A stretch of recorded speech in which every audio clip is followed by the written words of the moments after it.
जोशीमठ में दरारों से कैसे दहशत मची है, ये संकट कैसे पल पल और भी ज्यादा गहराता जा रहा है, इसे समझने के लिए देखिए हमारी एक ग्राउंड रिपोर्ट।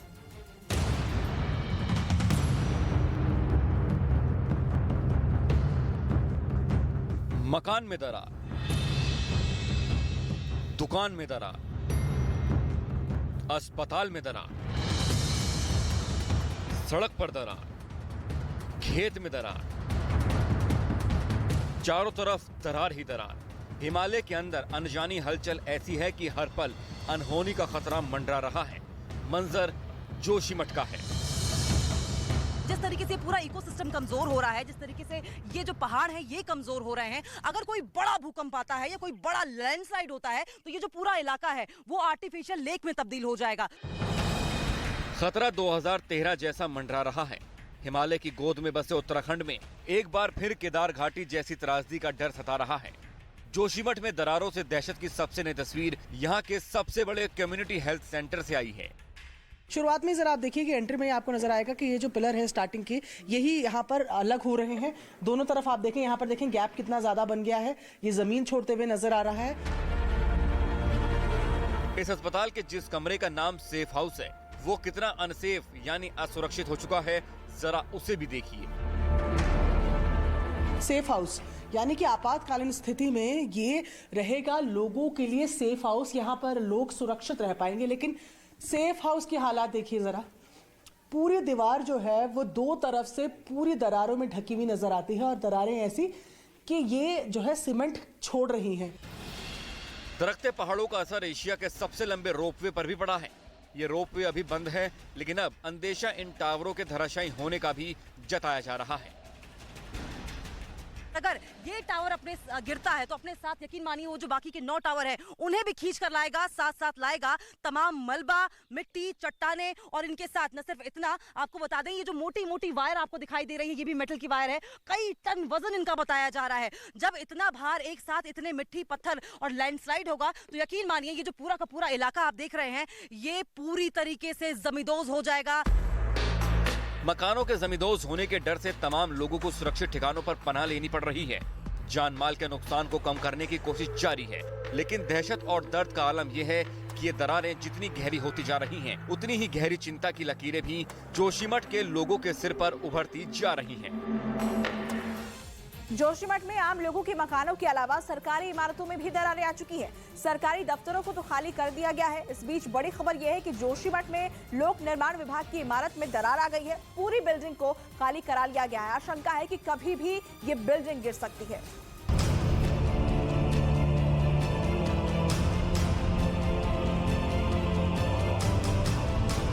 लोक निर्माण विभाग यानी पीडब्ल्यूडी की बिल्डिंग में भी दरारें आ चुकी हैं। खतरा इमारत के जमींदोज होने का है। ऐसे में प्रशासन के आदेश पर बिल्डिंग को खाली करा दिया गया है। क्या सरकारी दफ्तर और क्या निजी मकान, जोशीमठ में दरारों की जद में आने से कुछ भी अछूता नहीं है। जोशीमठ में इस वक्त हालात कैसे हैं, ये आप मनोहर बाग इलाके में सरकारी नौकरी से रिटायर्ड सीबी पांडे के घर को देखकर खुद समझ जाएंगे। देखिए, पहले तो छत टिल्ट हो गई है, ये लेंटर टिल्ट हो गया है, ये झुक गया है। अब तस्वीरें जरा मैं एक एक करके आपको हर एक कमरे की अगर दिखाऊं तो ये किचन का हाल है। ये किचन का स्लैब है और किचन का ये स्लैब इधर देखें जमीन छोड़ चुका है। मैं यहाँ चल रही हूँ तो मुझे यहाँ पर हल्की कंपन महसूस हो रही है। ये एज जो है ये देखें आप, पूरा यहाँ से दीवार, फर्श सब जमीन छोड़ चुके हैं। इस घर के दूसरे कमरे की हालत तो और भी बदतर हो चुकी है। यहाँ टाइल का हाल देखिए, इस कमरे को देखो पहले आप। इस कमरे में अंदर जाना शायद खतरे से खाली नहीं है। ये टाइल आप देखें किस तरह से उखड़ी हुई हैं। दीवार भी आपको दिखाऊंगे, लेकिन सबसे पहले टाइल देखें कि पूरी टाइलें जो हैं ये उखड़ गई हैं। दीवारों पर दरारें हैं और कमरे का हाल आप ये देख रहे हैं। ये 2 कमरे आपने देखे। अब जरा किचन की तस्वीर देखिए। ये एरिया किचन का बनाया गया बड़ा किचन। यहाँ थोड़ा खतरनाक है क्योंकि ये आप देखें कि यहाँ पर ये ढलान इस तरह है कि मेरे लिए यहाँ पर थोड़ा बैलेंस करके खड़े होना थोड़ा मुश्किल यहाँ पर हो रहा है। ये देखिए, ये यहाँ पर ये एक डब्बा है और जब मैं ढलान कह रही हूँ तो आप समझिए कि किस लिए मैं कह रही हूँ। ये डब्बा अगर मैं यहाँ रखूँ और ये यहाँ से नीचे जाए तो सीधा इस तरीके से। ये पूरा ढलान है, यहाँ तो मैं पैर रखने की हिम्मत भी नहीं करूंगी क्योंकि ये पूरा हिस्सा जो है, ये देखें यहाँ पर आप नीचे की तरफ धंस गया है। सीबी पांडे ने जीवन भर की जमा पूंजी से ये घर बनाया, लेकिन अब उनकी आंखों के सामने ही उनका ये आशियाना बिखरने की कगार पर है। इतनी दरारें हैं कि मेरा हाथ आराम से उस तरफ यहाँ से निकल जाए। अभी भी इसमें से पत्थर वगैरह सब निकल रहे हैं। ये क्या आपने क्या किया था इसके लिए? क्या पहले दरारें थी, आपने खुद इस पे कोशिश की? हाँ, पहले मैंने 2-4 बार कोशिश की। हाँ। क्यों हल्की दरारें थी। हाँ। मैंने कहा भाई ऐसा है कि इसके बारे में हाथ पसारूंगा। हाँ। ठीक, मैंने वो काम कराया।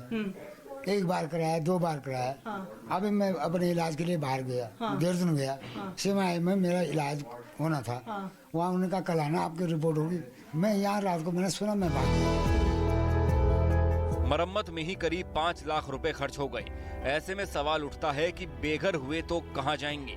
पाई पाई बचाकर घर के लिए जो सामान जोड़े, उन्हें कैसे बचाएंगे? ये बयां करते करते पांडे जी की पत्नी की आंखों से आंसू छलक पड़े।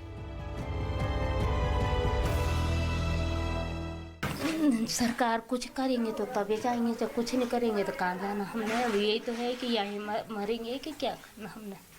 कहाँ जाना है? अभी यही है, हम इधर उधर जाने को कोई चारे नहीं।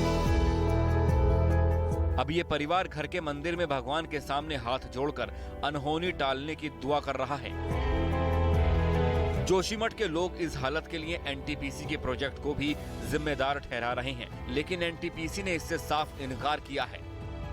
हालांकि आपको बता दें, national thermal power corporation NTPC ने जोशीमठ की इमारतों में आ रही दरारों को लेकर सफाई पेश करते हुए कहा है कि जोशीमठ नगर में हो रहे भूधसाव के लिए कथित रूप से एनटीपीसी तपोवन विष्णुगढ़ जल विद्युत परियोजना की सुरंग को भी जिम्मेदार माना जा रहा है। और इस संबंध में ये साफ किया जाता है कि वहां पर किसी भी तरह का कोई काम नहीं चल रहा है, किसी भी तरह की कोई ब्लास्टिंग नहीं की जा रही है। वजह चाहे जो भी हो कि जोशीमठ के उजड़ने और यहाँ रहने वाले लोगों के आशियाने बिखरने का खतरा पल पल बढ़ता ही जा रहा है। जोशीमठ में जमीन और मकान में दरार पड़ने के बाद अब पानी भी निकल रहा है। जहां तहां दुकानों और मकानों के फर्श से दरारों से पानी निकल रहा है। सवाल उठता है कि ये संकट आया कैसे, दरारें फटी कैसे? हमारी अगली रिपोर्ट से समझिए।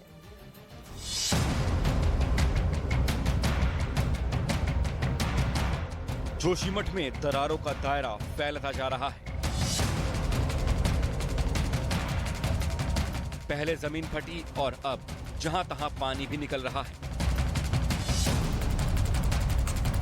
ये एक दुकान की तस्वीर हम आपको दिखा रहे हैं जहां पर आज ये पानी निकलना शुरू हो चुका है और पानी की स्पीड आप देखिए कि पूरी ये जो एक नाली बनी हुई है यहाँ पर पूरे में पानी पानी यहाँ से सिर्फ इस दुकान से निकल रहा है। आप देखें यहाँ आप जो दुकान की एंट्रेंस है उसके पास देखेंगे तो थोड़ा पानी की स्पीड के बारे में मालूम चलेगा। और ये पूरा मिट्टी के साथ सना हुआ पानी यहाँ पर आ रहा है।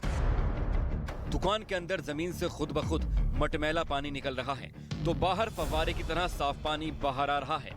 पानी निकलने की वजह क्या है, इसे तो जानकार ही बताएंगे, लेकिन जिस दुकान में जमीन का सीना चीर कर निकलते पानी ने खौफजदा कर दिया, उसके मालिक का क्या कहना है वो भी सुनिए। पहले नहीं होता था, ये आज ही से हुआ है।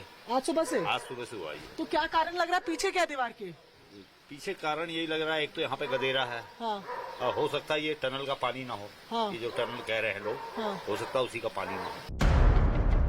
बताया जा रहा है कि इन दरारों की वजहों में यहाँ की जमीन के नीचे खुदी सुरंग भी शामिल हो सकती है। कारोबारी छोटे हो या बड़े, इन दरारों ने हर किसी के काम धंधे को चौपट कर दिया है। सैलानियों को आना कम हो गया है। ऐसे में होटल की कमाई भी ठप पड़ती जा रही है।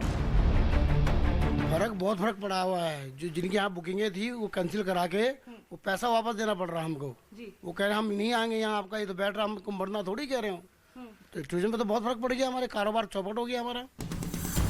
होटल कारोबारी मुकेश के बेटे अनुज का कहना है कि उन्होंने पिता के कारोबार में हाथ बटाने के लिए दिल्ली की नौकरी छोड़ी थी, लेकिन अब एक बार फिर से उनके सामने दिल्ली लौटने के अलावा कोई रास्ता नहीं बचा।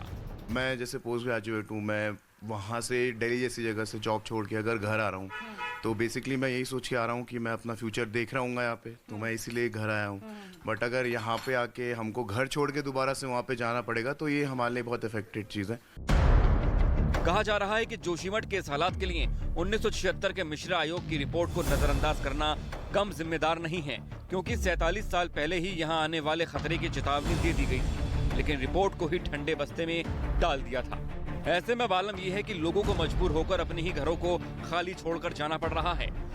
हम यहाँ पे हालात और ऐसे हैं, आप देख रहे हैं, परेशानियां तो बहुत ज़्यादा है। अपने घर में हमें अपना घर को छोड़ के जाना पड़ रहा है। दरारों पे आवाज़ें आ रही है कि अभी मकान गिर जाएगा। अपने ही घर में अपना ही सामान छोड़कर हमें यहाँ से जाना पड़ रहा है। सवाल उठता है कि हिमालय की बुनियाद में ऐसी क्या हलचल मची, क्या बदलाव हुआ कि जोशीमठ में दरारें फटती जा रही हैं। हिमालय में 3 बड़ी बड़ी दरारें हैं, जिन्हें हम टेक्निकल अगर लैंग्वेज में कहा जाए तो हम थ्रस्ट मानते हैं। दरअसल पहली थ्रस्ट मेन सेंट्रल थ्रस्ट माना जाता है, वहीं दूसरी थ्रस्ट जो है उसे हम मेन बाउंड्री थ्रस्ट कहते हैं, तीसरी थ्रस्ट जो है उसे मेन फ्रंटल थ्रस्ट कहा जाता है। ये एक लाइन नहीं है, बल्कि इससे जुड़ी कई छोटी छोटी दरारें हैं। इन्हीं दरारों की वजह से हिमालय की संरचना में परिवर्तन होता है। हिमालय की संरचना ऊपर नीचे होती है। जानकार बताते हैं कि हिमालय के आकार में तेजी से हो रहा बदलाव भी इन दरारों की वजह हो सकता है। और अगर जियोलॉजिकल फैक्ट्स की बात करें तो सबसे नवीनतम पहाड़ों में हिमालय माना जाता है। और आपको बता दें कि जियोलॉजिकल फैक्ट्स ये भी कहते हैं कि हर साल हिमालय 8 सेंटीमीटर की ऊंचाई बढ़ाता जा रहा है, उसकी ऊंचाई बढ़ती जा रही है। और ऐसे में एक बड़ी वजह इन दरारों की हिमालय की संरचना में परिवर्तन का लगातार होना भी माना जा रहा है। यकीनन हालात बहुत डरावने हो चुके हैं। ऐसे में अब जरूरत वक्त रहते बड़ी अनहोनी को टालने की है।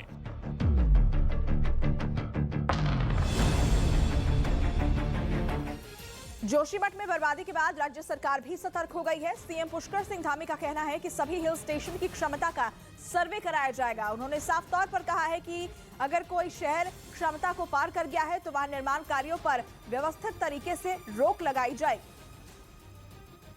इसका पूरी तरह से अध्ययन हो रहा है, हर प्रकार से अध्ययन हो रहा है और हम भी इस पर अध्ययन कर रहे हैं कि जितने भी हमारे ऐसे शहर हैं जो पहाड़ों में हैं, रॉक पर हैं, पहाड़ों पर हैं, उनकी धारण क्षमता कितनी है, क्या वो अपनी धारण क्षमता पूर्ण तो नहीं कर चुके हैं अभी तक, और अगर धारण क्षमता पूर्ण कर चुके हैं तो निश्चित रूप से उस पर एक सुनियोजित तरीके से जिस प्रकार का व्यवस्थित एक रोक होती है वो व्यवस्थित रोक हम लगाने का काम करेंगे।